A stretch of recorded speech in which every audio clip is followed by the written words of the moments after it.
नमस्कार दोस्तों, SP motivation में आपका स्वागत है। आइए मिलकर सपनों को हकीकत में बदलें। दोस्तों, आज हम लेकर आए हैं सबसे कठिन एमसीक्यू सेट 3। इससे पहले सेट 1 और सेट 2 चैनल पे अपलोडेड है। आप चैनल पर जाकर भी देख सकते हैं। यह सेट सीधे बिहार जीविका एग्जाम 2025 में पूछे जा सकते हैं। यहाँ आपको हर प्रश्न का आंसर और डिटेल्ड एक्सप्लेनेशन मिलेगा ताकि आपकी तैयारी और मजबूत हो सके। तो चलिए शुरू करते हैं बिना समय गवाए community coordinator exam booster series को।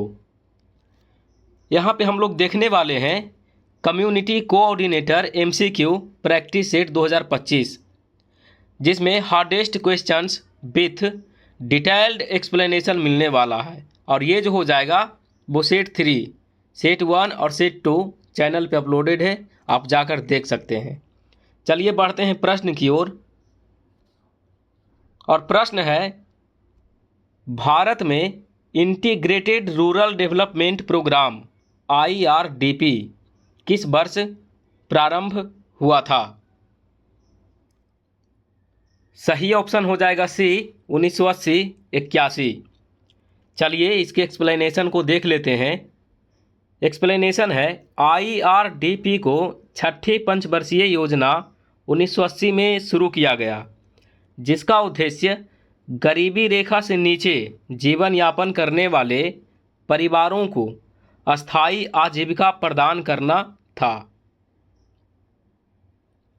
अगला प्रश्न है, ग्रामीण अर्थव्यवस्था की डुअलिज्म किसे दर्शाती है?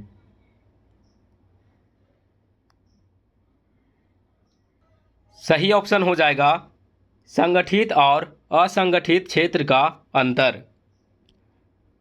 एक्सप्लेनेशन है, ग्रामीण अर्थव्यवस्था में एक ओर संगठित क्षेत्र है तो दूसरी ओर असंगठित क्षेत्र है, जिससे आर्थिक डुअलिज्म पैदा होता है।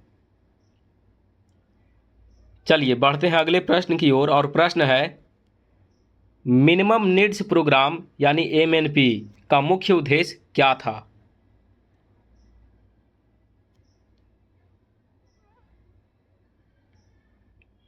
सही ऑप्शन हो जाएगा बी, ग्रामीण आधारभूत सुविधाएं प्रदान करना। एक्सप्लेनेशन है, MNP 1974 से 79 शिक्षा, स्वास्थ्य, पेयजल, सड़क और बिजली जैसी सुविधाएं ग्रामीण क्षेत्रों तक पहुंचाने हेतु था। अगला प्रश्न है, पंचायती राज संस्थाओं में ग्राम सभा को किस रूप में परिभाषित किया गया है?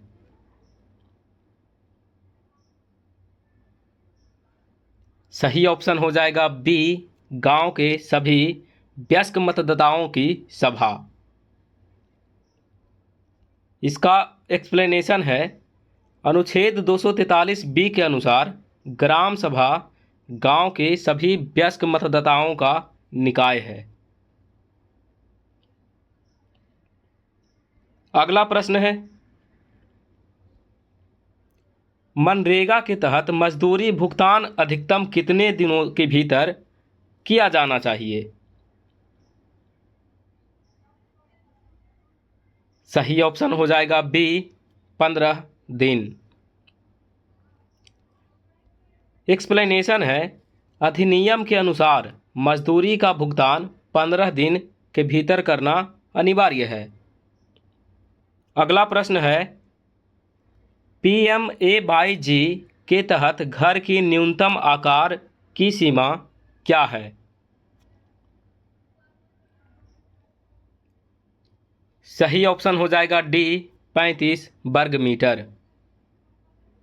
एक्सप्लेनेशन है, संशोधित PMAY-G में न्यूनतम घर का आकार 25 से बढ़ाकर 35 वर्ग मीटर किया गया।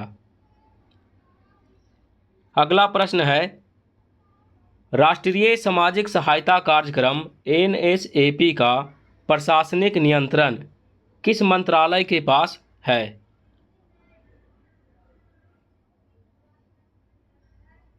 सही ऑप्शन हो जाएगा ए, ग्रामीण विकास मंत्रालय। एक्सप्लेनेशन है, एनएसएपी ग्रामीण विकास मंत्रालय द्वारा संचालित है, जिसमें वृद्धावस्था, विधवा और अपंगता पेंशन शामिल है। अगला प्रश्न है, राष्ट्रीय कृषि विकास योजना RKVY को किस योजना अवधि में शुरू किया गया?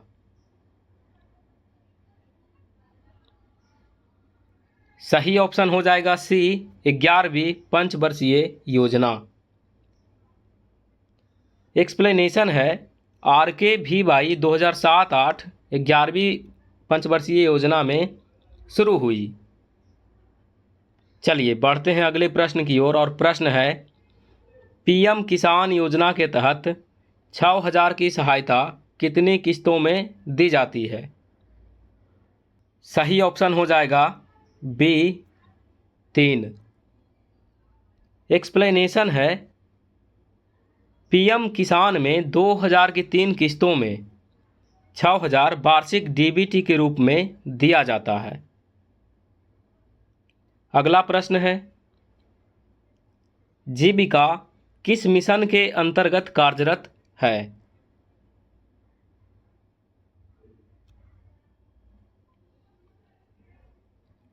सही ऑप्शन हो जाएगा बी, DA/NRLM।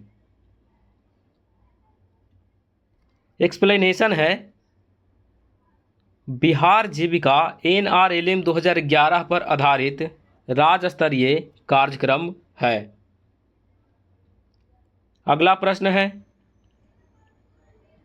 SJY सतत जीविकोपार्जन योजना का लक्ष्य कितने अति गरीब परिवारों तक पहुंचना है?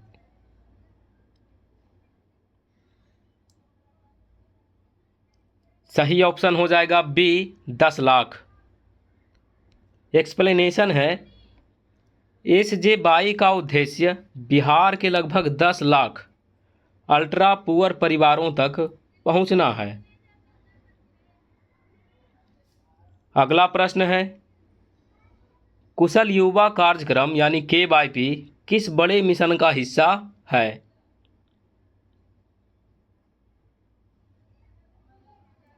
सही ऑप्शन हो जाएगा A, Bihar skill development mission. Explanation देख लेते हैं, KYP राज्य के बिहार स्किल डेवलपमेंट मिशन का हिस्सा है। अगला प्रश्न है, मुख्यमंत्री उद्यमी योजना का लक्ष्य कितने % सब्सिडी देना है?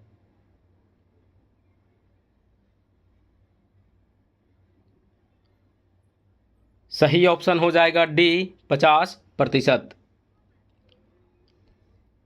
एक्सप्लेनेशन है, इस योजना में कुल राशि का 50% सब्सिडी और 50% लोन दिया जाता है। अगला प्रश्न है, एक SHG में सामान्यतः कितनी महिलाएं होती है?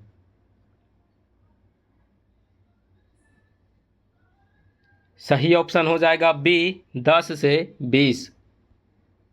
एक्सप्लेनेशन है, SHG का सामान्य आकार 10 से 20 महिलाओं का होता है। अगला प्रश्न है, SHG बैंक लिंकेज प्रोग्राम 1992 का प्रमुख उद्देश्य क्या था?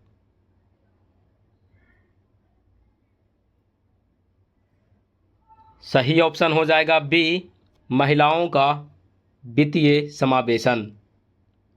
एक्सप्लेनेशन है, इसका उद्देश्य गरीब महिलाओं को बैंकों से जोड़ना था।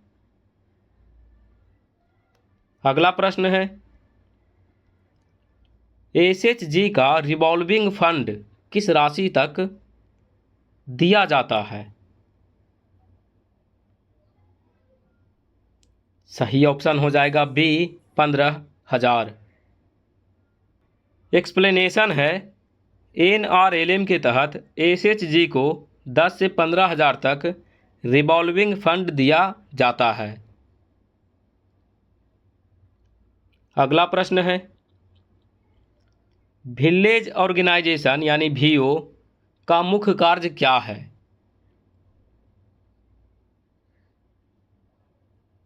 सही ऑप्शन हो जाएगा ए, एसएचजी का समन्वय और निगरानी। एक्सप्लेनेशन है, वीओ कई एसएचजी को जोड़कर वित्तीय व सामाजिक कार्यों में सहयोग करती है। अगला प्रश्न है, क्लस्टर लेवल फेडरेशन सीएलएफ किस स्तर पर कार्य करता है? सही ऑप्शन हो जाएगा बी, प्रखंड स्तर। एक्सप्लेनेशन है, सीएलएफ प्रखंड स्तर पर वीओ और एसएचजी का संगठन होता है। अगला प्रश्न है,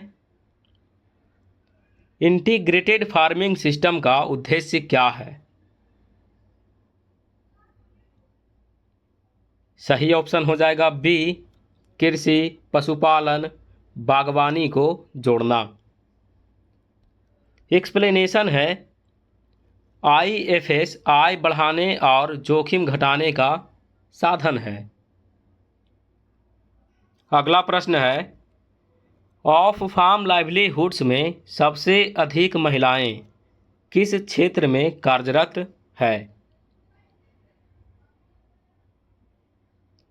सही ऑप्शन हो जाएगा ए, हथकरघा और हस्तशिल्प। एक्सप्लेनेशन है, ग्रामीण महिलाओं का बड़ा हिस्सा हथकरघा और हस्तशिल्प क्षेत्र में कार्यरत है। अगला प्रश्न है, कृषि आधारित लाइवलीहुड्स में एलाइड एक्टिविटीज में कौन सी शामिल है?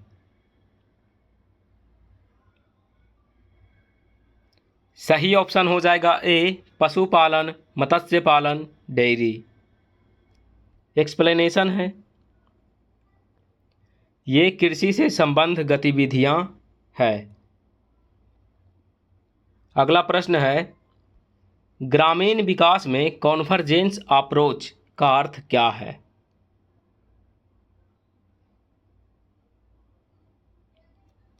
सही ऑप्शन हो जाएगा ए, सभी योजनाओं को एक जगह लाना।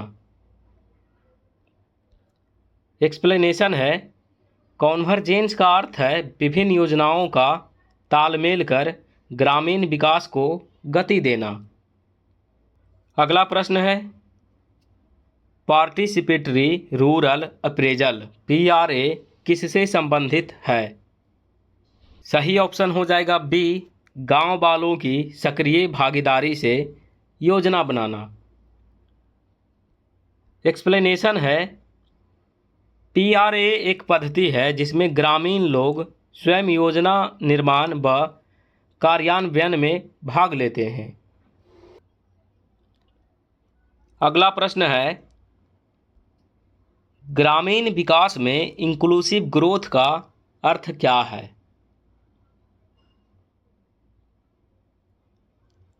सही ऑप्शन हो जाएगा बी, समाज के सभी वर्गों को विकास की मुख्य धारा में लाना। एक्सप्लेनेशन है, इंक्लूसिव ग्रोथ का मतलब है कि गरीब, महिलाएं, एससी, एसटी और हाशिए पर खड़े लोग भी लाभान्वित हों। अगला और अंतिम प्रश्न है, सोशल ऑडिट किस योजना के तहत अनिवार्य किया गया है?